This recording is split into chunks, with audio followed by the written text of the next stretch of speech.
Morning, brothers and sisters. Thank you, Philippe and Kusei, for having me this morning. Merci à tous pour m'avoir ce matin.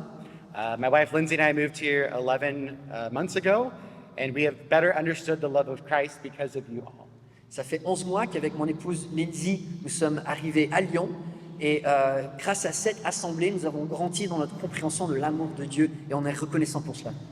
So my life changed in July of 2006 when Christ called me to himself. Ma vie a été transformée au mois de juillet 2006 quand Christ m'a appelé à lui.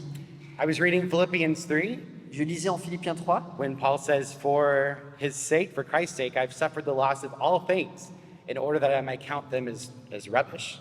quand Paul disait pour l'amour de Christ, j'ai considéré toutes ces choses qui étaient comme de la boue comparées à la connaissance de Christ. In order that I might gain Christ and be found in him, having a righteousness not of my own, but that which comes through faith in Jesus Christ. Pour que je puisse obtenir Christ et pas une justice qui est propre à moi-même, celle qui est trouvée en Christ. My self-righteous attempts to be perfect had failed far too many times to count. Et j'avais encore et encore essayé par ma propre justice d'arriver à plaire à Dieu, And my sin condemned me day after day. mais j'étais condamné pour mon péché jour après jour. But suddenly Christ filled me with his joy, Mais quand Christ m'a rempli de sa joie, and I wanted to understand how I could live my life in response to this calling. je voulais que ma vie soit alignée à cet appel.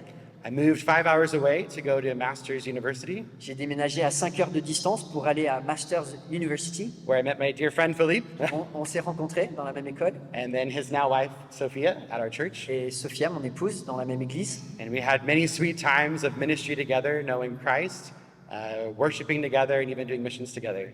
On a eu des bons temps ensemble, doux, de communion fraternelle, de ministère ensemble, même de voyages missionnaires. The Lord called Philippe and Sophia to Lyon, Donc Dieu a appelé Philippe et Sophia sur Lyon and he took me back to San Francisco. et je suis reparti à San Francisco. And in God's grace, I met this woman over here, my now wife Lindsay, Et par la grâce de Dieu, j'ai rencontré Lindsay. and we were married in 2017. On s'est mariés en 2017. Just a few months after we were married, my dad was diagnosed with stage 4 cancer, Et juste après notre mariage, mon père a été diagnostiqué avec un cancer, stade 4. and we quickly learned what it meant to just rely on the Lord through times of suffering. Et on a appris tous les deux très rapidement ce que ça voulait dire de faire confiance à Dieu dans les moments d'épreuve. He is now with Christ, Il est maintenant avec Christ, mon père. and my wife and I sat down to say, how do we want to use our freedom for the Lord? Et avec mon épouse, on s'est dit, comment est-ce qu'avec cette liberté qu'on a par rapport aux liens familiaux qu'on a maintenant, comment est-ce qu'on peut servir le Seigneur? So we spoke with Philippe and Sophia, we prayed with our elders in California, On a parlé avec Philippe et Sophia, on a prié avec nos anciens dans notre église, and we studied scripture to say, what does it mean to be a disciple of Christ and to make more disciples for Christ? et on s'est plongé dans les Écritures pour savoir, mais qu'est-ce que ça veut dire d'être un disciple et de faire des disciples pour Christ? And so 17 years later, the Lord brought us to France, and we are so thankful for his mercies. 17 years. 17 years total. Ok, Yeah. donc 17 ans après qu'on s'est rencontrés, on se retrouve ici à Lyon. Yeah. So this morning's passage will be Hebrews 10, 19 to 25, if you'd like to open your Bibles. Alors ce matin, on va être en Hébreux chapitre 10, des versets 19 à 25, si vous voulez bien ouvrir vos Bibles. So today's passage could be summarized as the Christian's response to knowing the supremacy of Christ with faith, hope, and love. Et on pourrait résumer le message de ce matin à la réponse chrétienne face à la suprématie de Christ en 3 choses, la foi, l'espérance et l'amour. So Christ gives us confidence to go to God, be steadfast in hope, and to encourage one another. Et on voit 3 applications. Christ nous encourage à se rendre avec assurance devant le trône de Dieu, à tenir ferme et aussi à veiller les uns sur les autres. Philippe, I'll let you read Hebrews 10, 19 to 25. Nous allons lire ensemble Hébreux 10, versets 19 à 25. Ainsi, frères et sœurs, nous avons par le sang de Jésus l'assurance d'un libre accès au sanctuaire. Cette route nouvelle et vivante, il l'a inaugurée pour nous au travers du voile, c'est-à-dire de son propre corps. De plus, nous avons un souverain prêtre, établi sur la maison de Dieu. Approchons-nous donc avec un cœur sincère, une foi inébranlable, le cœur purifié d'une mauvaise conscience et le corps lavé d'une eau pure. Retenons fermement l'espérance que nous proclamons, car celui qui a fait la promesse est fidèle. Veillons les uns sur les autres pour nous inciter à l'amour et à de belles œuvres. N'abandonnons pas notre assemblée comme certains en ont l'habitude, mais encourageons-nous mutuellement. Faites cela d'autant plus que vous voyez s'approcher le jour. Merci. So the book of Hebrews was originally written to people mostly of Jewish descent. L'Épître aux Hébreux a été écrite au départ à des personnes de descendance juive. The book explains why Jesus is better than Moses, better than the angels, better than anyone who's been. Et le livre explique comment Jésus est supérieur à Moïse, supérieur aux anges, supérieur à tout ce qu'on peut imaginer. And the book repeatedly calls believers to persevere in the faith and warns them from the danger if they leave the Christian community. Et l'encouragement central du livre, c'est de persévérer dans la foi, avec des avertissements aussi pour ceux qui ne le font pas. The audience was enduring persecution, the trials of life, and the temptation to sin. L'auditoire a été soumis à de nombreuses épreuves, et puis aussi aux tentations de la vie quotidienne. Not too different from our times today. Ça, c'est pas très différent de ce que nous vivons tous les jours. Some had grown tired of hearing the word taught and preached. Et certains se lassaient et étaient devenus durs face à l'écoute de la parole. And some had stopped regularly attending the church. Certains arrêtaient même d'aller à l'église. So the first 10 and a half chapters of the book exalt Christ with some of the most beautiful descriptions in the New Testament. Et les premiers 10 chapitres et demi exaltent Christ avec certaines des formulations les plus inspirantes de tout le Nouveau Testament. The author of Hebrews tells us Christ upholds the universe by the word of his power. Et l'auteur nous dit, Jésus-Christ tient l'univers entier par la puissance de sa main. His throne is everlasting and everything is under his control. Son trône est éternel, tout est sous son contrôle. Jesus can deliver those who were enslaved to the fear of death. Jésus peut délivrer ceux qui sont esclaves de la crainte de la mort. Jesus suffered to destroy the one who has the power of death. Et Jésus a détruit celui qui a la puissance de la mort. Jesus is the merciful and faithful high priest, Jésus est le grand prêtre qui est compatissant and he has secured an eternal redemption for his people.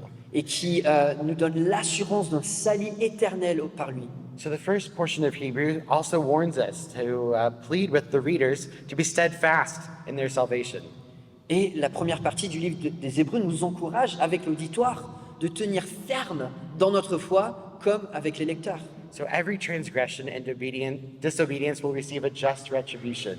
Parce que toute transgression, toute désobéissance va avoir un jugement. He says to be careful, let there be no evil, unbelieving heart among you that leads you to fall away from the living God. Et l'auteur nous avertit de prendre garde à nous, qu'il n'y ait pas des cœurs incrédules dans la désobéissance parmi nous. He says not to be hardened by the deceitfulness of sin, that we must hold fast our confidence until the end. De ne pas avoir des cœurs qui se laissent endurcir, mais de tenir ferme notre espérance jusqu'au bout. So all these warnings and sweet descriptions of Christ come to a crescendo in our passage. Donc tu as les avertissements, mais tu as aussi des descriptions de Christ qui sont vraiment douces, et puis tout cela aboutit à un crescendo dans notre passage. And the author demands a response.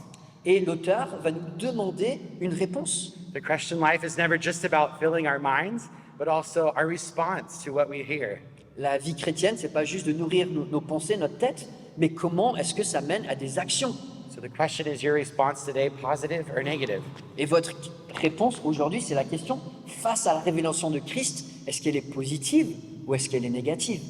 We'll look at the first part in Hebrews 10, 19 to 21. Quand on regarde versets 19 à 21, It talks about, since we have confidence, we enter the holy places by the blood of Jesus, by the new and living way that he opened for us through the curtain, that is, through his flesh. And since we have a great high priest over the house of God. ça parle de cette assurance que nous pouvons avoir parce que Christ a donné son propre sang pour ôter le voile et nous faire entrer dans le sanctuaire de Dieu. So this is incredible. We have confidence to go into God's presence. C'est juste incroyable de se dire qu'on peut vraiment avoir confiance, avoir assurance devant Dieu. In the old covenant, only one person, once a year, could enter into the Holy of Holies. Dans l'ancienne alliance, il n'y avait qu'une seule personne, une seule fois par an, qui pouvait entrer dans le lieu très saint. Jesus had to open this new way. Nobody else could do this. Il n'y a que Jésus qui pouvait ouvrir ce chemin. When Jesus died on the cross and rose 3 days later, he consecrated a new covenant. Et quand Jésus est mort à la croix, il est ressuscité 3 jours plus tard, il a consacré une nouvelle alliance. And he dedicated a new temple in heaven. Et il a dédié un nouveau temple au ciel. This is a better covenant, and it introduces salvation as a free gift. C'est une meilleure alliance dans laquelle nous pouvons goûter à un salut qui nous est offert gratuitement. And it abolishes the need for continual sacrifices over and over again. Et ça abolit le système de sacrifice continuel qui devait être accompli. This new temple sees Christ always interceding on your behalf. Dans ce nouveau temple, on voit Christ qui intercède pour nous constamment. There's no other way to enter the Holy of Holies. Et il n'y a pas d'autre moyen d'entrer dans le lieu très saint. We can't just flatter our way in. Ah oui, on ne peut pas juste complimenter, flatter Dieu pour y entrer. We don't enter by keeping a list of all the good things we've done. On ne peut pas y aller en gardant une bonne liste de choses à faire. We can't enter by any special key or special password that's been Il n'y discovered. a pas de password secret, mot de passe secret avec une clé secrète. We enter by the blood of Christ. On entre par le sang de Christ. So now we draw boldly to God in prayer. Et donc maintenant, on peut rentrer avec assurance devant le trône dans la prière. And soon we will have confidence to enter his presence in heaven. Et très bientôt, on va avoir cette assurance d'être dans sa présence et d'entrer dans sa présence au ciel. This way, where it says a new way, in the text, it means a freshly slaughtered way. Quand on parle de nouveau chemin, le passage parle vraiment d'un nouveau chemin qui a été défriché de manière fraîche. This is an irony because in Jesus' death, he provided a living way to God. Et c'est la grande ironie que par la mort de Christ, il y a un chemin vivant vers Dieu. So he opened it by living a sinless, perfect life and then dying on the cross. Il a ouvert en vivant cette vie parfaite que nous puissions pas vivre, et sa mort à la croix. So the author will give us 3 let us statements. Et il va nous donner 3 impératifs, l'auteur. Let us draw near, Rapprochons-nous, let us hold fast, retenons fermement and let us consider. et veillons les uns sur les autres. Verse 22 says, let us draw near with a true heart in full assurance of faith, with our hearts sprinkled clean from an evil conscience and our bodies washed with pure water. Donc on a le premier impératif, verset 22. Approchons-nous donc avec un cœur sincère, une foi inébranlable, le cœur purifié d'une mauvaise conscience et le corps lavé d'une eau pure. Jesus' work means we have an invitation to come close to God. Au travers de l'œuvre de Christ, on a une invitation ouverte au trône de Dieu. This word draw near is used in the Testament many times. Ce mot de s'approcher à Dieu, cette invitation, est utilisé à plusieurs reprises dans le Nouveau Testament. So there was the leper, the centurion, and the sick woman who drew near to Jesus when he walked on earth. Il y avait le lépreux, il y avait le centurion, il y avait une femme malade qui ont été appelés à se rapprocher de Jésus-Christ. It's a common word just to mean close to someone, like I am with Philippe. C'est juste un mot qui signifie être proche de quelqu'un, qui est commun. Is this not wild that we can be close? We can draw near to God. Mais c'est pas fou de penser qu'on peut être proche de Dieu. The author gives us sweet fruit or sweet consequences when we draw near to God. Et l'auteur nous parle de ce fruit doux et agréable que nous obtenons quand nous nous rapprochons de Dieu. We'll find mercy and grace to help in our greatest need.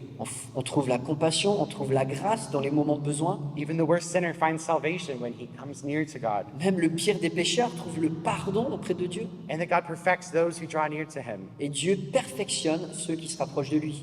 And you might ask, how do we come near to God? Et peut-être vous vous demandez, mais comment est-ce qu'on peut vraiment se rapprocher de Dieu? The author says with a true heart.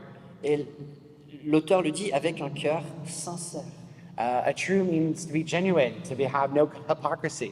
Ça veut dire un cœur authentique, sans hypocrisie. Many other religions in the world say, exaggerated feelings or emotions are what get you to God.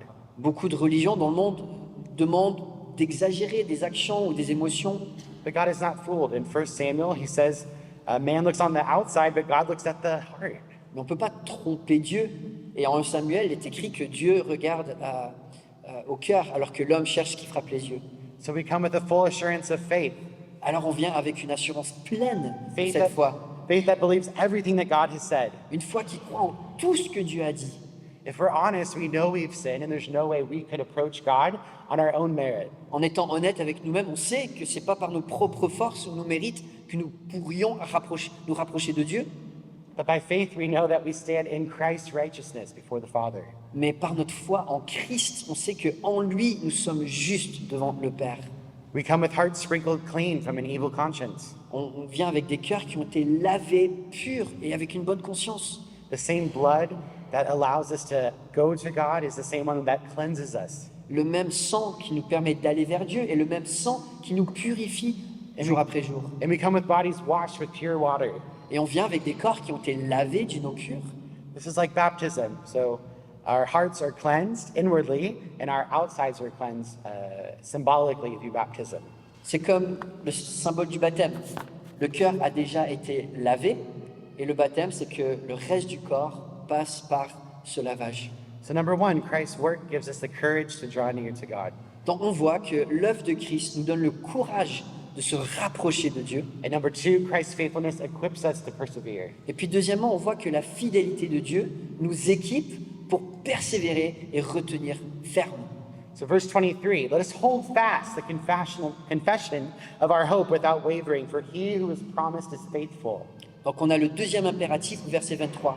Retenons fermement l'espérance que nous proclamons, car celui qui a fait la promesse est fidèle. So I'm from a region of California where this giant kelp grows. Il vient d'une région où il y a une algue énorme qui pousse. So it can grow up to 25 to 30 centimeters a day, Ça peut grandir, ça peut pousser 25 à 30 cm par jour, up to 53 meters tall. jusqu'à 53 mètres de hauteur. So très grand, very big. But the grain plant stays in place through something called a hold fast. Et ça reste ancré. En anglais, on dit un hold fast, mais c'est quelque chose qui est un garde-corps, on pourrait dire. So you can see in the bottom photo, or on the right-hand side, you'll see this root connection just gripping the rock. Et on voit ce système de racines qui s'accroche de tous les côtés à un rocher. So we're supposed to hold fast like this root. Pareil, nous sommes appelés à tenir ferme, à s'agripper, à s'ancrer comme cette plante le fait. And we have great hope to continue in that. Et quand on a ces racines, on peut avoir une grande espérance de pouvoir aller plus loin. Because our confession is based on a faithful God. Parce que notre confession, elle est basée sur un Dieu qui, lui, est fidèle. The hope-filled promises and truths we confess with our mouths and believe in our hearts are given to us by one who can never lie. Les promesses que nous avons reçues, dans lesquelles nous plaçons notre espérance, sont données par quelqu'un qui ne ment jamais. So you can ask, are you holding fast or are you wavering this morning? Et on peut se poser la question ce matin, sommes-nous ancrés fermement dans les promesses de Dieu? If you feel like you are wavering, I'll give you two strong encouragements. Et si vous sentez que vous vacillez, j'aimerais vous donner 2 encouragements. Remember, your confession is of hope. Premièrement, rappelez-vous, votre confession, la confession chrétienne, c'est une confession d'espérance. In the Bible, hope isn't something like a wish or a dream. Et dans la Bible, l'espérance, c'est pas juste un rêve ou un souhait. It's something that will most certainly become true. C'est quelque chose de certain. And number two, remember the one who made the promises of hope is 100% faithful. Et rappelle-toi, deuxièmement, que celui qui a fait cette promesse est 100% fidèle. A faithful person is someone who can be fully relied on, someone who's worthy of complete trust, who will do exactly what they say. Une personne fidèle est une personne qui est 100% digne de confiance. On peut s'attendre que ce qu'il dit, il va toujours le faire. God is the faithful one who's made these promises that we bank our entire lives on. Dieu est fidèle et on peut placer toute notre espérance à 100% dans ces promesses qu'il nous a données. The Bible reminds us again and again of God's faithfulness. Et la Bible nous rappelle encore et encore à quel point Dieu est fidèle. We are not very faithful people, Nous, on n'est pas très fidèles. but we need to be reminded that God is so far above us and so perfect. Mais on doit se rappeler à quel point Dieu est différent, à quel point il est élevé au-dessus de nous et à quel point lui est vraiment fidèle. Psalm 145 says, The Lord is faithful in all of his words and kind in all of his works. Psaume 145 dit que Dieu est fidèle dans toutes ses paroles. Et il a cet amour dans toutes ses œuvres. The consequence if we don't hold fast is severe. Et les conséquences, quand on ne retient pas ferme cette assurance, elles sont aussi sévères. Philippe, could you read Hebrews 3:12 to 14? En Hébreux 3, versets 12 à 14, nous lisons cet avertissement. Faites attention, frères et sœurs, qu'aucun de vous n'ait un cœur mauvais et incrédule, qui le détourne du Dieu vivant. Au contraire, encouragez-vous les uns les autres chaque jour, aussi longtemps qu'on peut dire aujourd'hui, afin qu'aucun de vous ne s'endurcisse, trompé par le péché. En effet, nous sommes devenus les compagnons de Christ, pourvu que nous retenions fermement jusqu'à la fin notre position première. Et ce qu'il dit dans ce passage, c'est que nous sommes avertis de tenir ferme jusqu'à la fin.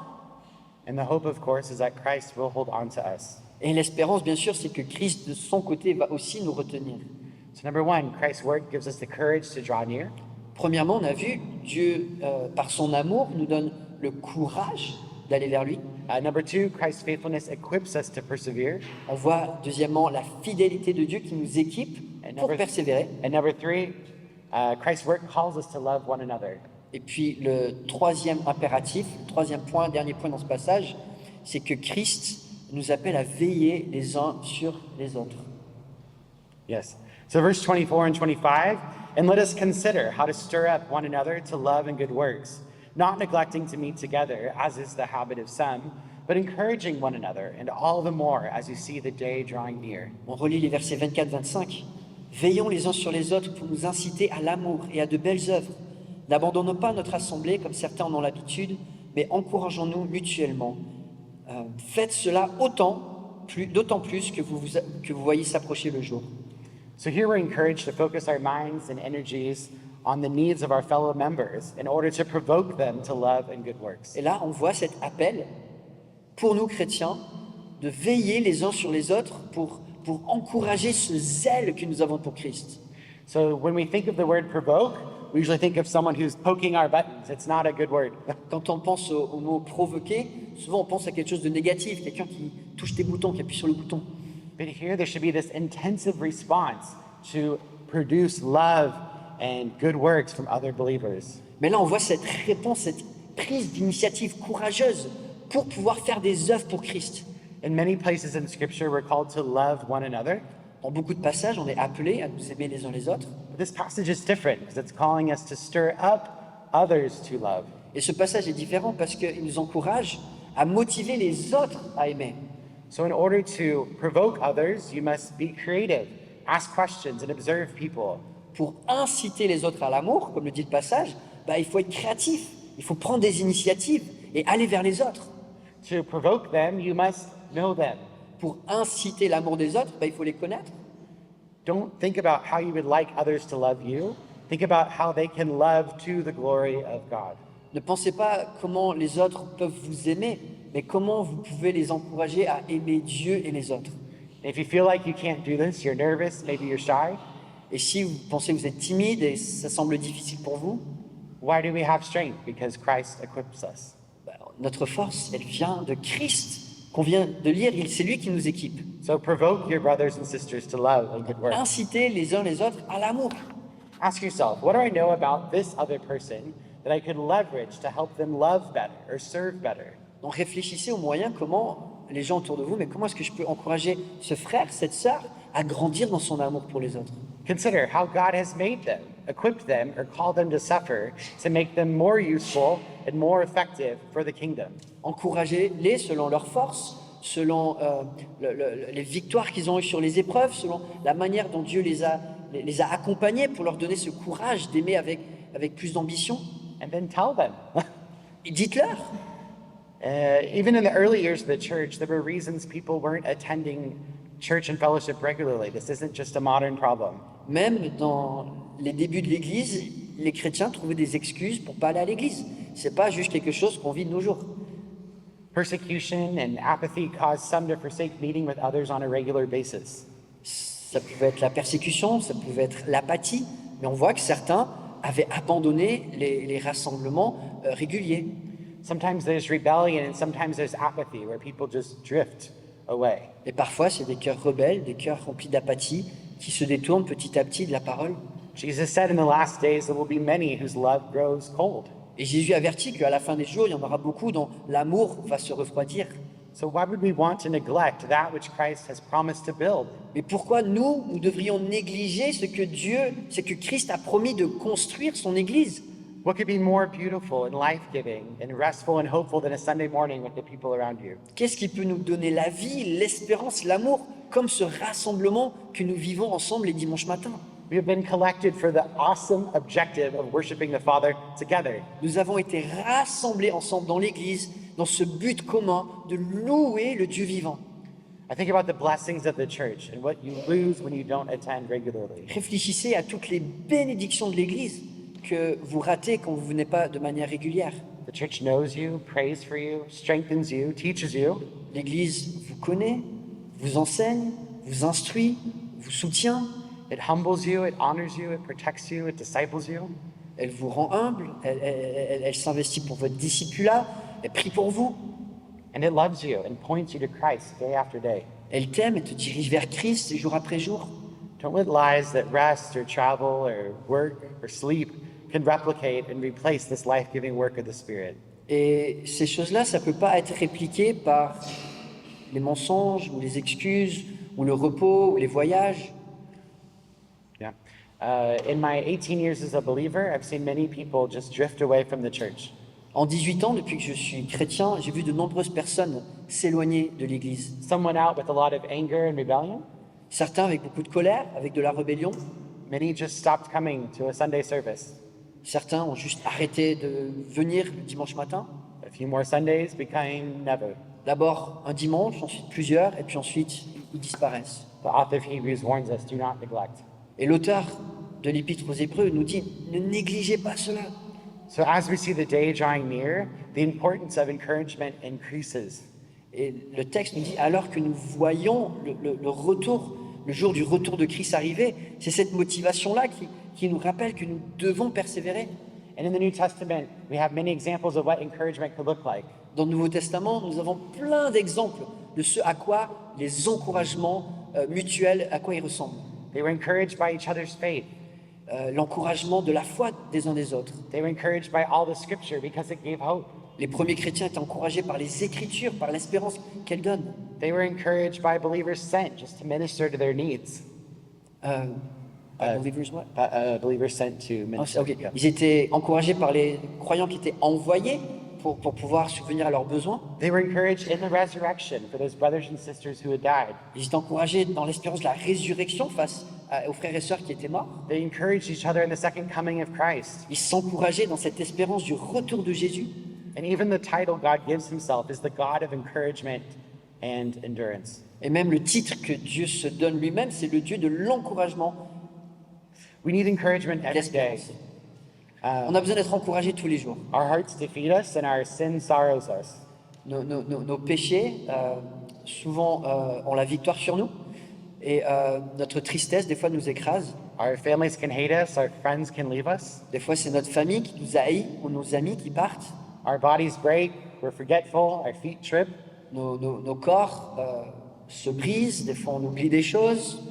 Everyone around us disappoints us. Et les gens autour de nous, souvent, nous déçoivent. But Jesus will not, and he cannot.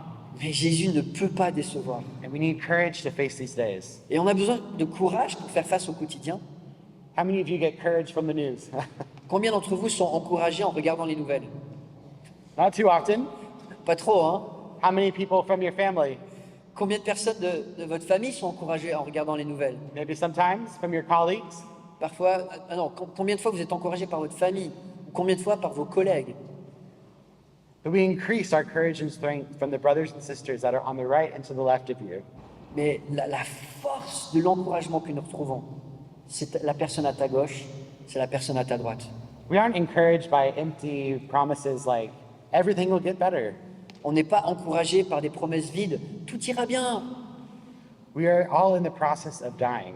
On est tous dans le processus de mourir un jour. And we're storing up treasures that we don't have now. We won't until we're in heaven. Et on accumule des trésors sur terre et on va tous les perdre. So we must have courage that this life is just a small blink in terms of eternity. Et on est encouragé en se rappelant que cette vie sur terre, c'est juste un clin d'œil, juste un instant face à cette éternité qui nous attend avec Dieu. Your suffering now is preparing you for a weight of glory you can't imagine. Et ta souffrance aujourd'hui, ça te prépare pour un poids de gloire qui est immesurable. The deep longing you have to get married, to have a child, to have a believing child, to have a way out. Et des fois, c'est cette langueur peut-être de se marier ou de pouvoir avoir un enfant qu'on n'obtient pas sur terre. Jesus knows all of these things, Et Jésus connaît toutes ces choses. and he sent you a comforter, the Holy Spirit. Et ils ont envoyé un encourageur, un réconforteur, le Saint-Esprit. And someday very soon, these sorrows will be no more. Et très bientôt, tous les soucis vont disparaître. Your tears will stop, les larmes vont être essuyées, and your heavy heart now will only sing songs of praise. et le cœur qui a été lourd sera léger pour chanter la louange de Dieu pour l'éternité. The discouragement that comes from seeing your sin day after day Les découragements de voir le péché en nous jour après jour will be impossible sera impossible à avoir à nouveau, because your heart will be new and sinless, parce que nos cœurs vont être renouvelés et sans péché, and you will only serve God day after day. et on va simplement servir le Seigneur jour après jour. Dear saints and brothers and sisters, we have much to look forward to. Alors, mes frères et sœurs en Christ, on a tellement de choses dans lesquelles nous pouvons espérer et nous attendre. So the book of Hebrews encourages us in many words. Le livre aux Hébreux nous encourage avec de nombreuses paroles. I want to close with just a few sweet encouragements from the passages. Et j'aimerais juste vous encourager avec quelques versets qui ont une certaine tendresse pour nous. I want you to think about your name in the passage. So, Imaginez que ce passage porte votre nom. the Lord is your helper. What can man do to you? Le Seigneur est votre aide. Qu'est-ce que les hommes peuvent faire contre vous? Jesus is able to save to the uttermost those who draw near to God through him. Jésus est capable de sauver parfaitement ceux qui se rapprochent de lui. God is merciful towards your iniquities and remembers your sins no more. Dieu est plein de compassion face à tes iniquités et ne se souvient pas de ton péché. Jesus helps you when you are tempted. Jésus t'aide à toi quand tu es tenté. Jesus sympathizes with your weaknesses. Jésus est plein de sympathie face à tes péchés, à tes faiblesses. You will receive mercy and grace in your deepest time of need. Tu recevras la compassion et la grâce dans tes moments où tu en as le plus besoin. The Lord disciplines those he loves for your good.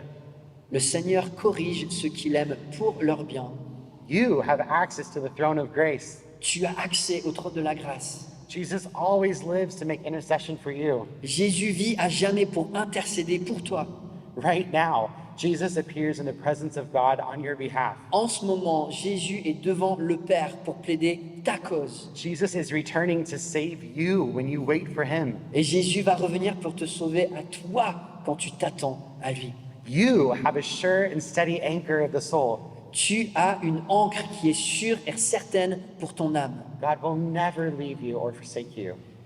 Dieu ne va jamais t'abandonner ou te lâcher. Jesus Christ is the same yesterday, today, and forever. Jésus-Christ est le même hier, aujourd'hui et à jamais. And it's impossible for God to lie. C'est impossible à Dieu de mentir. It's so difficult to understand that all of these things are true. C'est difficile de s'imaginer que toutes ces paroles, elles sont toutes vraies. All of these words are trustworthy, and not one point is exaggerated. Toutes ces paroles sont dignes d'une pleine confiance, il n'y a aucune exagération. These are the very precious promises of God to you in this room. Ce sont les promesses précieuses de Dieu pour vous aujourd'hui dans cette salle. Do you know them and do you know him? Est-ce que vous connaissez ces promesses? Est-ce que vous connaissez celui qui les donne? If you're here today and you don't know these promises, I invite you to come to Christ. Et si aujourd'hui vous êtes ici et vous ne connaissez pas ces promesses, je vous encourage à aller à Christ, I ask you to repent of your sin. de vous repentir de vos péchés. There's nothing you've done that Christ cannot forgive. Il n'y a rien que vous avez fait que Dieu ne peut pas pardonner. Confess with your mouth that Jesus is Lord and be saved. Confessez avec votre bouche que Jésus est sauveur pour être sauvé. My dear brothers and sisters, Mes frères et sœurs, run to Christ every single day. courez vers Christ jour après jour. And then take that encouragement and share that with the person on your right and on your left. Et prenez cet encouragement que vous recevez de Christ, partagez-le à la personne qui est à votre gauche, la personne qui est à votre droite. We desperately need each other to stay strong in the fight. Nous avons désespérément besoin les uns des autres pour rester forts dans le bon combat. Share what you're reading in Scripture and build up your fellow saints. Partagez ce que vous lisez dans la parole. Édifiez-vous les uns les autres.